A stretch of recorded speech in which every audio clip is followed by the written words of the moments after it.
Welcome into another edition of Cheers to Baseball here on the Atlanta Braves Radio Network with Chris Dominick, Kevin McAlpin here. And Chris, obviously, we are presented by our friends at Old Dominick. Yeah. And it has been a rough go for the home team here of late. We're going to be honest, it's daytime. It is daytime. It's like 1 o'clock. Yeah, it's been rough enough where you just go. Yeah.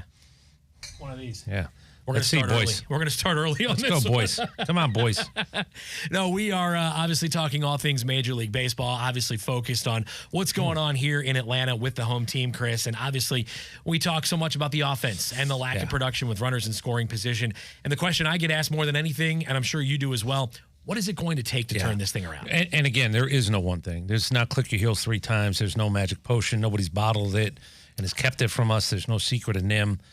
I will tell you what the effects of it are, though, because it was an interesting conversation this morning on our local morning show. I was in on, and we were asking a couple of things about, hey, what do you think? And, you know, I don't care about hard hit balls. I don't care about what expected batting averages are. 29 parks, it would have been a home run. Because, again, you either win or you lose. And at this point, it's about winning and losing. We know the numbers are bad offensively. We'll go back and say it again in case you didn't hear. Nobody scored fewer runs in baseball since April 24th. Nobody. 30 out of 30. That's problematic because that's 40-plus games. You're dealing in now 25% of your season. So let's now put that aside. One of the guys asked me this morning, and why is part of this happening? And I'm going to tell you, look at the strikeout numbers, but look at the walk numbers for the Braves themselves offensively. Yeah. No walks again last night. I said, ask me why. They asked me why. I said, why would I walk anybody? They're getting themselves out. Right. I'm hunting for strikes. Last year, we've had young guys, 3 starts, 2 starts, 8 starts. Old guys, that guy doesn't have much left. Last year, because of the offense, and I'm not talking about wetting the bed, scared, but I am talking about problematic. Where are the holes? Where are the outs? Why would you walk anybody right now? You're going to attack the strike zone like you have never seen it attacked, because until it turns around, there's no reason for me to set you up for success. So when you see 7 strikeouts, no walks, 8 strikeouts, 1 walk, because if nothing else, the pitchers might not be great, but you know what they're doing? They're giving themselves a better chance to not get beat up in an inning because they're giving no freebies because they shouldn't at this point. Yeah, and you don't want to say it's fine-worthy, but if you're an opposing pitching coach, you've got to go look at what they're doing or maybe what they're not doing on the other side. Don't give them an opportunity to hit a 3-run homer and cash in a couple of walks. Have you ever seen, like, before and after? Have you ever seen before and after photos? Yeah. Before and after. Usually it's weight loss. Hopefully it's not weight gain. Usually it's weight loss. You went from this to this. It's a miracle. If you had a hitters meeting, other teams, starting a Friday night 3-game series, Tampa's coming in tomorrow night. Let's just say Tampa came in last year, June 15th. They're going to have a hitters meeting. In case you don't know, literally before every series, pitchers have a meeting, hitters have a meeting. They go over the latest scouting reports. They go over trends, hot zones, and everything else. That's a real thing.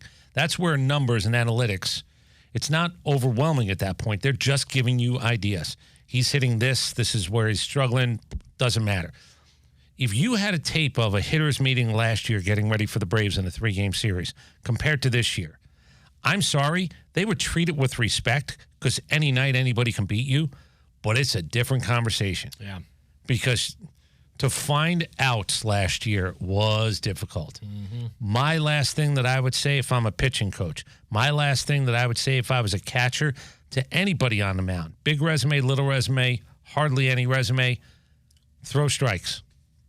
Throw strikes. There's nobody in this lineup this side of Marcell Ozuna, speaking of fines, if he beats you, and remember when we've played bad teams that have had 1.5 guys, what is it we've always said? Don't let that guy beat you. What do you think is happening in those meetings now? It's Ozuna and it's everybody else. Don't let that guy beat you. Why walk 2 guys before Marcell Ozuna? Why walk anybody before anybody?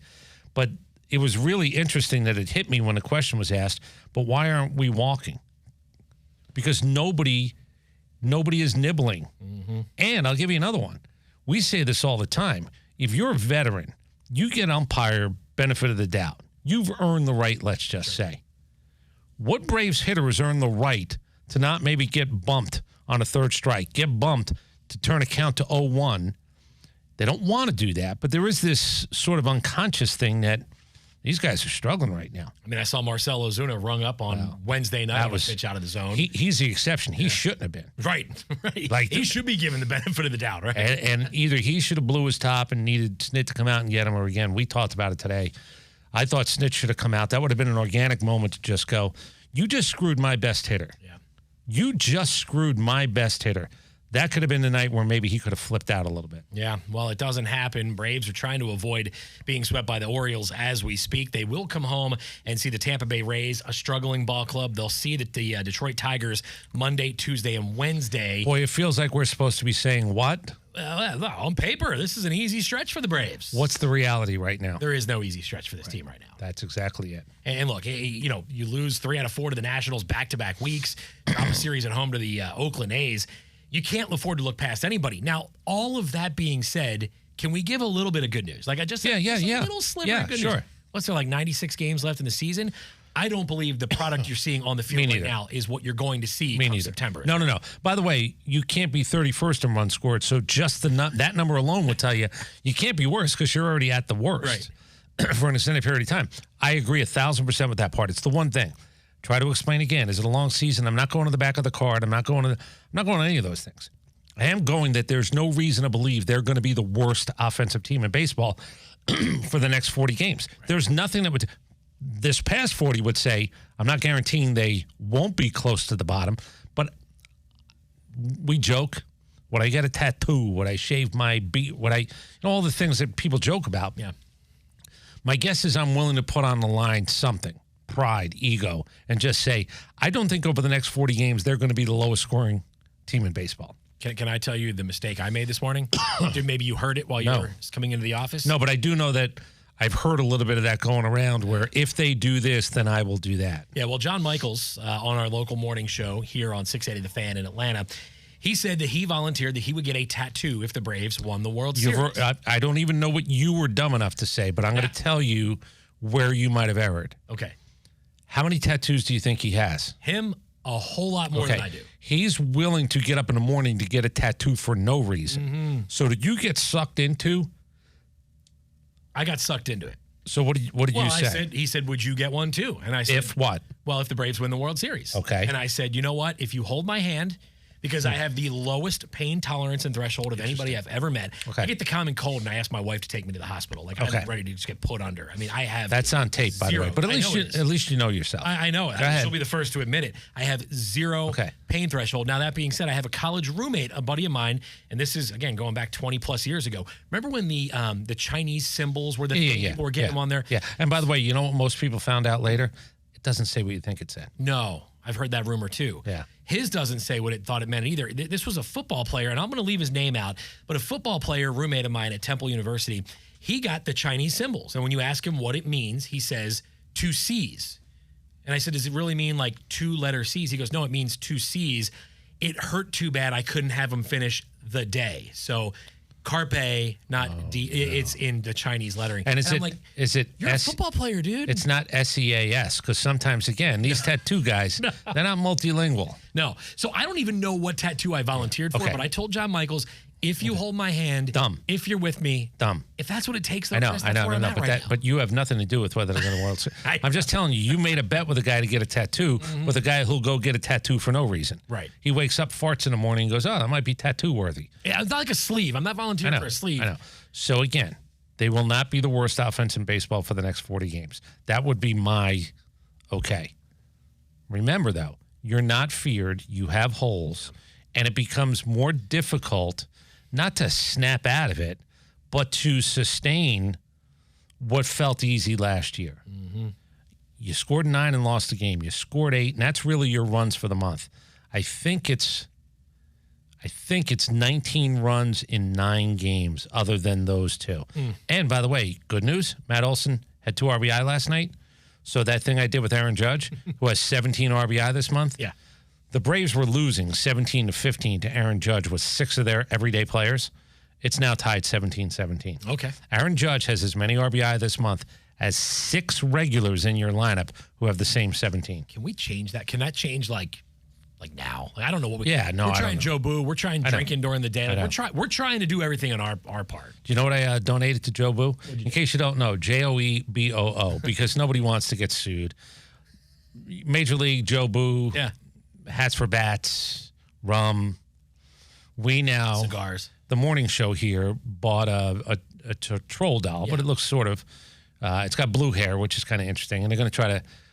I brought in the mic flag that I used the entirety of 1995's World Series year. So that's the mic flag that I had on the microphone every time, including when they clinched the World Series here. I'm interviewing Tom Glavine before Bob Costas had him on the national show and he won his MVP officially, right off to the side. And somebody said there's a clip of a video where they swing across the clubhouse. There you are. There I am talking to Glavine. And NBC supposedly had to wait up to 45 seconds to get him on. But it's the mic flag. I used it the entire World Series year. That's now in the presence of Jobu. I think I have the World Series mic flag that I used in Houston when they won it in 2021. If that's what it takes, I'll donate to the cause as well. I'm willing to do whatever. I honestly, I'm at the point where a lot of fans are.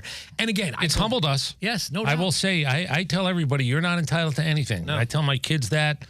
We have interns around here. Don't walk around like you're entitled. Things can go well and you can feel it, but it's never supposed to be entitlement. You could be on a roll. You could be doing things so well.